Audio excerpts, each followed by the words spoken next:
ஒரு அண்மை செய்தி, பிரேக்கிங் நியூஸ். தமிழக முதலமைச்சர் திரு மு.க. ஸ்டாலின் நேற்று இரவு அமெரிக்கா புறப்பட்டு சென்றிருக்கிறார்.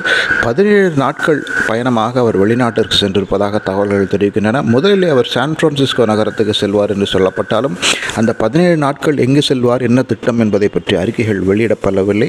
முதலீடுகளை ஈட்டுவதற்காக வெளிநாடு செல்கிறார் முதல்வர் என்று சொல்லப்பட்டிருக்கிறது.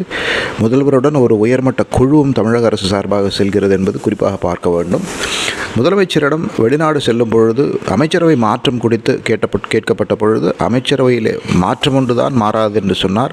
சமீபத்தில் துரைமுருகன் சர்ச்சைக்குரிய கருத்துக்களை தெரிவித்ததிலே திமுகவினர் பலரும் கோபமடைந்திருப்பதாக தகவல் வந்திருக்கும் சூழ்நிலை முதல்வர் வந்த பிறகு பெரிய மந்திரி சபை மாற்றங்கள் ஏதும் நடக்குமா என்று பலரும் பேசிக்கொள்கிறார்கள்.